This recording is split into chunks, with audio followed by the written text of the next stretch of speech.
Hello, everyone, and welcome to Training Camp Live, presented by FedEx. Mike Prisuta, along with Max Starks. This is day 17, and Max, this is the final day of our Steelers.com programming here from beautiful Saint Vincent College. It went by in the blink of an eye, didn't it?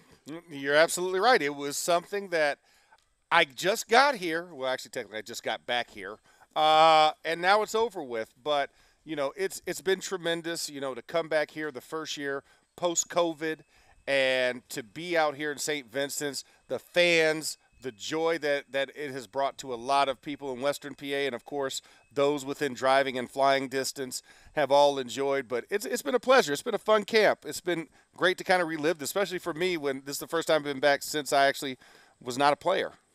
When you say those within flying distance, I met a guy from London, England, who has been going to games for years, and he said he goes to 4 or 5 a year, but he had never been to Saint Vincent College, and he always wanted to get here. So all it took, Max, was flying to New York and then taking a 7-hour train ride. Boom, he was here. He was here for about 4 to 5 days, and I ended up talking to him 2 or 3 times because he was everywhere. He had the time of his life. All these years that I've been doing this, it's still hard to wrap my head around how much it means to people out here at this time of year. Well, no, exactly. I mean, I think one of the biggest things that you look at is it is a very special place. When you think of the history that is behind us, right, the history of St. Vincent's College and what it means to the Pittsburgh Steelers. I mean, heck, we have a hall named after Mr. Rooney. It's called Rooney Hall. You see right down on the field there, Coach Tomlin hanging out, Najee Harris hanging out with some local inner city kids. They had like a little camp earlier before practice started, and now these guys are getting the VIP treatment, getting to sit on the sidelines and watch the Steelers practice. I think that's what it's all about. And to know that these kids are sitting on the same fields that Hall of Famers have practiced on, and we're talking all the way back in history. When you think of the 70s Steelers and all of those Hall of Famers that came from there, and then, of course, up into the contemporary era where you have most recently Troy Polamalu, Alan Faneca, and company. I think this is something that you look at and you say, this is a rite of passage for the Steelers. And for Western PA, this is an annual expectation to be in Latrobe, Pennsylvania for training camp. Not at Acrisure Stadium, not in the city of Pittsburgh for training camp. It's up here in the hills, in the valley, practicing, sweating, and playing amongst the people. It kind of made an impression on me as well that the players are aware. Even Kenny Pickett talked about it on reporting day. Mason Rudolph talked about it. Now, he's a vet, but he's not a grizzled vet. How familiar were you with the history of this place when you got here? For me as a rookie, I wasn't as familiar. I knew that this is where the Steelers came for training camp. So you weren't walking around down there thinking this is where Craig Wolfley used to block? Yeah, no, I wasn't thinking this is the origin of Tunch's Punches, right? Yeah. I was not thinking that. Even though I had that as a freshman in college, my coach gave me the VHS, like, here, watch this and be prepared at practice. So, but I think about, now I can look back on it and think about it fondly. And, of course, after my first year, understanding it, right? Because you had those Steelers legends around us. You could go ask them. I remember Joe Green coming up to me, the first practice, shaking my hand and looking at me and said, maybe. But to realize he's also been on that field and been a player at those, that's where it becomes more surreal of a moment. I think not having it for 2 years, and of course a lot of guys now getting it, like you see Najee Harris there. This is his first training camp. He's been in the league 2 years for this team, and this is his first training camp.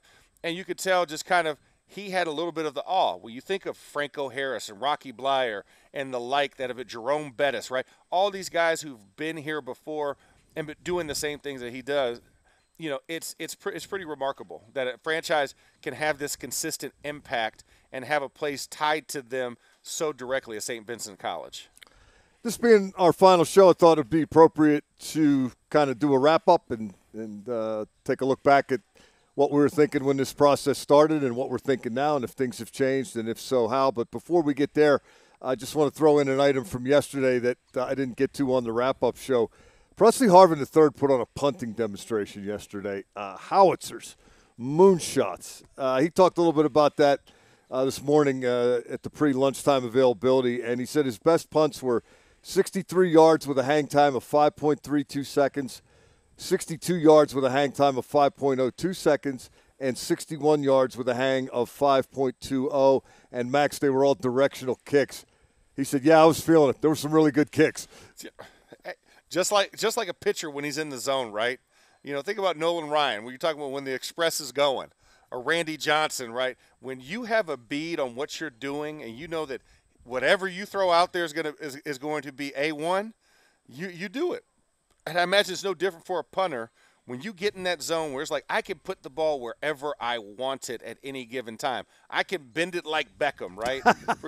Since we both love soccer so much, yes. as we talked about before the show. I think that's it's a decent movie. Yeah, it is. It is. It's pretty good. I mean, that's about as close as I got to watching a match. Yeah. Yeah. No. Steelers showed a lot of faith in that guy, Presley Harvin III, last year. And I got a suspicion he is going to reward them for that this time around.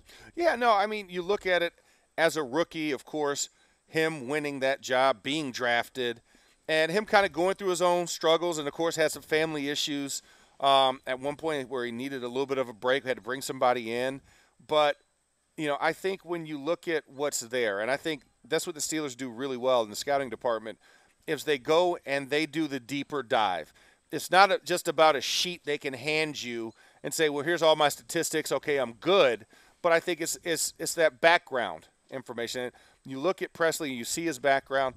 Also, the kid let's just face it, if we ever got into a fake punt situation where we had to pass, I feel pretty good about him passing. Have you seen some of his passes? I have. Yeah. It's impressive. I mean, I think that's kind of what you hope for. And like you said, he's had that personality. He's very welcoming, very engaging as well, where, you know, sometimes specialists can be their own individuals. He's one that's always there, always receptive, always respectful. And and like I said, he has a cannon for a leg. I mean, he's one of the bigger punters in this league. And he has a leg, but he also has an arm. So I think that is something where we're going to see it this year. Hopefully we get to see something cool happen where Presley's involved with it, outside of an amazing 63-yard punt with a 5.2 hang time. Defensively, it was no secret that stopping the run was a priority ever since last season ended. A lot of high-profile moves made on the defensive side of the ball in free agency, addressed a little bit in the draft. For me, Max, I had my questions until they signed Larry Ogunjobi, and I felt like he was the final piece to that puzzle. And all of a sudden, now the picture has cleared and I see it. Mike Tomlin has said he expects these guys to be great. He expects these guys to be dominant, not just because of the people they have, but, as he put it, the schematics and coaching, elevating Terrell Austin and bringing Brian Flores aboard. Is dominant reachable or a bridge too far? No, I think dominant is reachable. As we watch the D lineman cross the field, with that guy 97 leading the way ever so appropriately, you saw 94 right behind him, and then you line up 65 with him. That's a heck of a front three. I don't know if you can put a better front three out right now on any team and say that all three of these guys are hosses that can go. And then you look at behind them. That's where the depth starts to come in. That's what makes this, you know, it takes it from great to dominant, is going to be the emergence of. This guy helps too. Well, this guy helps off the edge. I mean, him and 56 were the guy right behind him, right? And the little Watt that could, number 44. But I mean, the outside linebackers play at that position as well because they're on the front line. But the depth of that D-line is what's going to give them teeth. And when you look at what the Davis twins did in the game a couple nights ago, you look at what Isaiah Loudermilk is now doing in year 2 because of all that experience he got in year 1. And then you added to Marvin Leal in the draft, who I thought was one of the guys you could have argued was one of the top D linemen in that draft. It gives you a little bit more hope about, okay, this is what can do. And that's not even including Montravius Adams, who came up huge for us last year. Even though it was bad, you know, at times by the time we had to get him, he was a breath of fresh air. And then, of course, Chris Wormley, you know, is a guy who I dub him the Raven Killer. The former Ravens, now the Raven Killer, because he had 2 phenomenal games when he had to step up, and he did it admirably. So this defensive and a guy line you could argue is on the rise, on the ascent, career-wise. Yeah, no, absolutely. Even though he's been at this a while, he might be in the right place at the right time here. Yeah, you're absolutely right, because I think he showed that he wasn't just a change-up D lineman, right, to come in to give a guy a blow. The man had to start, and he started all 17 games because Stephon Tuitt wasn't there. And he answered the call and stayed healthy along the way. And, yes, it was tough struggling in the middle, but it wasn't because of Chris Wormley and Cam Hayward. They just needed more help And I think they got it this year. I think they got the depth up front. Outside linebacker, we just saw Alex Highsmith modeling that beautiful camouflage bucket hat. T.J. Watt, I don't think we have to waste a lot of time and energy talking about how good he's going to be. But just this week, looked at some dime defense in 2-minute situations. And when Watt and Highsmith weren't playing with the first-team defense, Rondell Carter and Derek Tuska. Yeah. So what do we make of that? To be determined in terms of adequate depth? That guy right there, 49, needs to come back. Jannard Avery. Jannard Avery. That was the guy you brought in free agency to be that third swingman option. I think when you get back there, when you're looking at Rondell Carter, when you're looking at Derek Tuska, and also Delonte Scott, that's where it kind of brings some things. Obviously, we lose Tuzar Skipper. He's waived injured. And so now the competition gets a little bit tighter for how many guys are left. But they all got to step up because we know what the first two do, Highsmith and Watt. We don't know what the resume is for everybody else behind them, and they have to go out and they have to earn that job because that's going to be an important position of holding the point on the edge, especially when you're talking about the off-tackle run game and some of the wider sprint things that even Matt Canada is trying to do. You have to be able to combat people that want to do the same thing that the Steelers are trying to accomplish in the offense. Inside linebacker, I think Miles Jack has arrived as advertised. I feel pretty comfortable making that statement. A lot of eyes on Devin Bush in hopes that he would bounce back and be further removed from the knee injury and the knee surgery and more like the Devin Bush of his rookie season. I think he's still working towards that. The confidence is slowly creeping back in. I think the more games, the more live action he gets, I think the more comfortable we're going to see. First game action of this year was okay, but he didn't get any tackles. He was more so jumping on the pile towards the end, and I think that's just a confidence thing as you get up to game speed. And now, I expect Jacksonville to be a different result than what Seattle was. If it does look the same, then we do have a problem. Then now you're just like, well, we need another inside linebacker because Spillane was in there. He had about 20 snaps. He had a couple of tackles in there. But, now you're looking at Mark Robinson if he can actually contribute a little bit more in that case if Devin Bush doesn't come up to snuff after this weekend. Cam Hayward talked about Devin Bush yesterday, as did Terrell Austin, the new defensive coordinator, and I could just sort of paraphrase / summarize. Both said he's in the right spots. He's on it in the meetings. He knows what he's doing. He's making the proper reads and adjustments. The next step is going to be the plays made. But as Terrell Austin pointed out, as a coach, you can't fall in love with a guy who knows all his assignments but doesn't make the play. Well, yeah. Head must lead the body. Body cannot dictate to the head what it can do. And that's where you're at right now. It's kind of disjointed within Devin Bush. His head knows what he needs to do, and he's done it before. Yeah. And he says he's over the injury. He says he's physically over the injury, but his body is still in a protective state. His mind has to unlock that last lock to get him to do what he wants it to do when he tells it to. That's the last part we're waiting for, and that's the game speed. So you mentioned Jacksonville a second ago. He got back on the field against Seattle. Now you would expect or anticipate or hope for a noticeable difference. Yeah, I noticeable difference being statistics, scoring in the statistical categories that are associated with the linebacker. That means tackles, solo and assisted, maybe even a pass defensed or a TFL. Those are the things I need to see something light up in that area in the statistical category. Secondary-wise, I think they have more than adequate depth. I'm glad Terrell Edmonds came back. I thought that would help not only the defense in general, but Minkah Fitzpatrick in particular. And I think Fitzpatrick's the happiest guy here to have Terrell Edmonds back. But some of the complementary types, I'm talking about players such as Arthur Millette and DeMonte Casey.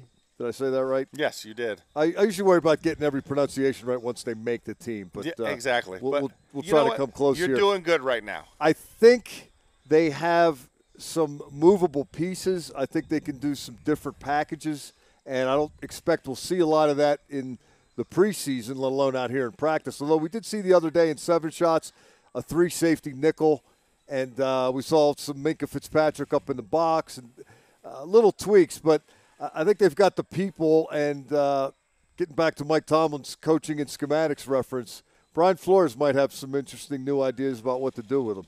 Well, yeah. I mean, you look at why do you bring Brian Flores in, who's a former head coach and a former coordinator, and not utilize that guy and that mind. He's been in a very successful situations in New England.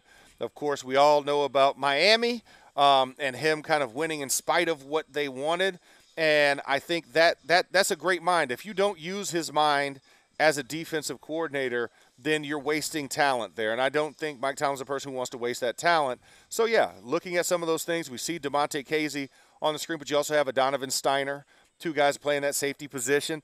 DeMonte Casey's the interesting case because he's the one that has the background of playing free safety but can also play strong safety. So what does that do when he's in the game? That gives Minkah more free range. That gives him the Palomalu X factor that he can go do things. It also allows Terrell Edmonds, if he needs to be a nickel backer or a dime backer for the D, he can now play closer to the box as well. So I think when you look at those things, there's a lot of pieces. And then on this, at the corner position, I mean, we do have 4 top-flight guys who can play corner, slot and inside. Cam Sutton and Arthur Millette, are guys that can both play slot, and Cam Sutton can also play on the outside. And then you add Akello Witherspoon and Levi Wallace. That's your 4 at the CB designation, but then on the other side of the secondary. So there's a lot of depth, a lot of guys who can play a lot of things, and that definitely makes it nice for the coaches that you have that luxury. Yeah, I think we were off air when we talked about this one day, but it's great to have those moving pieces, and you can have multiple packages and give them all kind of different looks and confuse them, but don't confuse yourself. The more times you're moving and shifting, the more opportunity there is to do so improperly and beat yourself, and you don't want that. No, absolutely. You don't want to make the maze so tough that you can't get your way out, that you forgot how to get out of the maze. But at the same time, if you trust the intelligence of these guys as you work through it in practice, in the film room, and study it, and you work it, and you feel comfortable enough to go out there, that's when your team's hitting the next level. And I think when you look at the different guys that they have, there's varying intelligence levels, but the leaders are at the right spots that can get that accomplished and get everybody on the same page. Some of your younger guys are going to struggle with that. I think that's why you keep it vanilla. But now as we inch closer to a regular season where you have to put that mock game type of scenario in there, I think we will start to see a little bit more creativity from the Steelers defense. Offensively, a lot of eyes on the offensive line when we showed up to Saint Vincent College. Some changes again this year, including a new position coach. Not the greatest of starts, but I think it's starting to come together, Pepper. Slowly but surely. Which for this time of year is acceptable, right? It's acceptable. And for me, I put it on. I put the calendar date as week 4. Week 4 is when it needs to all look like one cohesive unit. Week 4 of the preseason. No, the regular season. Oh, so this is a brand new unit. Yeah. No. There's no experience and carryover here. Okay. It takes even more than the preseason before you see so guys hitting their stride. You're going to need Cincinnati, New England, Cleveland to cleanse all demons. Keep percolating this. Yeah, and to keep working on that Jell-O no-bake cake, right? When you throw in the fridge, you just wait for it to congeal. That's what the offensive line is when you have this many new parts. I mean, yes, Dan Moore and Chuks Okorafor were the tackles last year. They're the tackles this year. That's 2 opposite sides of this puzzle. The middle of this line is brand new. Kendrick Green was a center last year, and now he's competing with Kevin Dotson for the left guard position. You bring in Mason Cole from Minnesota, who's a center, moved to guard, and now back to center. And then, of course, James Daniels comes over from Chicago. So the interior of that line really needs to meld together to make it an ice cream sandwich, right? You got to freeze it. And I think that's the part in the middle that still needs to come together, not quite all the way there, because when you looked at the game, some of the things where you didn't know where your buddy or your wingman was supposed to be. You didn't have a feel, and you expected somebody else to get it. And I think that's what takes the extra time, and I think the first 3 weeks of the regular season are going to be a perfect opportunity for them to grow. But by week 4, that's when I'll know my full opinion about this offensive line. I wasn't sure what to make of it. Last year, not an ideal situation. I thought, or I think from what I've seen out here, that the run blocking is starting to get there, and the pass protection still needs work from what I can tell. And Mike Tomlin said after the Seattle game, the pocket wasn't as clean as he would like it to be. So sacks and strips and how do you fix that? And more importantly, how do you work around your gestation period? Because you're 3 weeks leading into week 4. Those games count. Well, no, they do count, and you look at the teams they're playing, and those do matter in the grand scheme of things. But at the same time, that's where the rest of the team has to kick in, right? I mean, your run blocking is on point. Maybe you have to do a little bit more motion stuff and put the quarterback on the move a little bit more so he has that moving pocket, gives him a better chance at success. But when it comes to the drop back, you got to have that internal clock. The internal clock has to click. 3 seconds, I need to make a decision. I can't wait 4.5, 5, God forbid, 6 seconds in the pocket because I don't think that's going to do that line any justice, and it's going to hurt their morale and confidence. But this is where your defense comes in. This is where the Presley Harvin 5.2 63-yarder punts in a direction come into play. It's where your teams need to kick in, put long fields on the opposing offenses, and also for those defenses, wear them out with long, sustainable, rush-driven drives to get everybody in a movement place where they can feel comfortable and successful.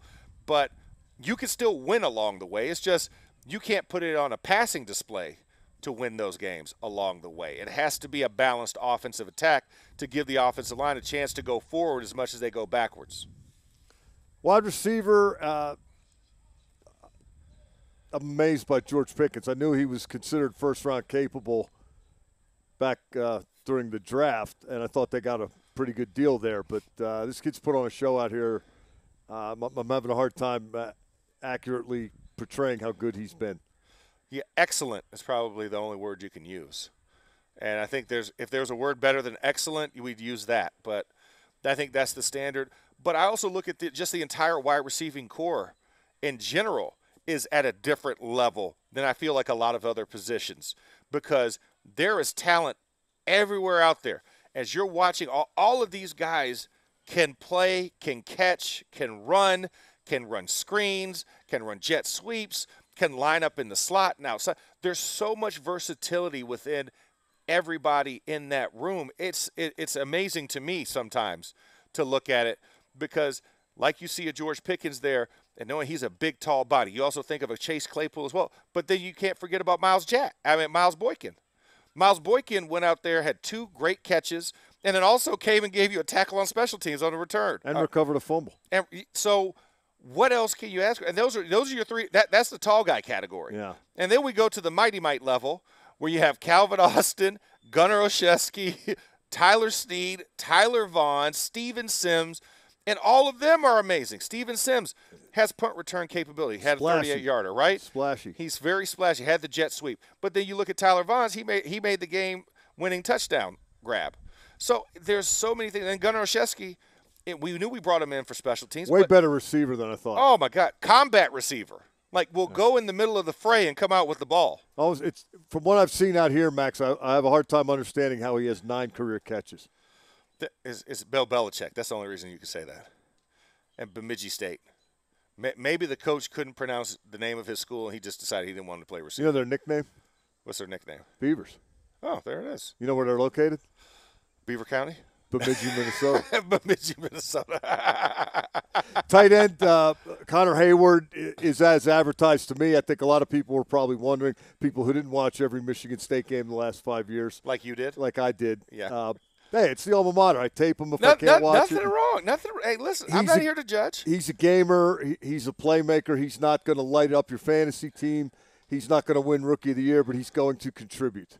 Yeah, he's going to be your teammate, one of the favorite guys on the team, because he's a guy that, like you said, he does it all. And I think that's one of the things that I've seen from Connor. He's a willing and able blocker. He's also a willing and able receiver, and he's a willing and able special teamer. And I think when you can combine all 3 of those phases and you see the desire, you see the want to, that makes you special. And he had a heck of a grab Saturday night, but also, you think about some of the pass protection things, some of the run blocking things. And, yes, he's not the biggest guy, but guess what? He's going to stick to you like glue. Yep. And he's going to be around you like a gnat. And I think that's what you have to think when he's a guy who's more that hybrid H-back, full-back, tight end combo type of player. He fits in all 3 of those roles, and that makes him invaluable. He is impressive. Pat Fryermuth came back after missing a little bit of time. He's just been lighting it up this week. He says he understands defenses now, lookout defenses, because he's got all the physical tools. That brings us, Max, last but not least. I did this on purpose. We've been talking about quarterback all the time. I saved the quarterbacks for last. I see Trubisky as showing us with more regularity who he is and what he does. I still see Mason Rudolph is pretty steady, but boy, Kenny Pickett is really starting to have it. He's got that swag. He's got that quarterback persona, and he can throw pretty well on the run as well. Well, I think for Kenny, he's the one that, for whatever reason, he had to make up the most ground. And he also had the highest expectations put on him. So I think when you see how far he's come from where I think we have seemingly slotted him to start, it's been impressive. The next step is going to be for Kenny, now let's increase the level of competition. Yes, you did that against some lower-end 2-3s and possibly some 4s.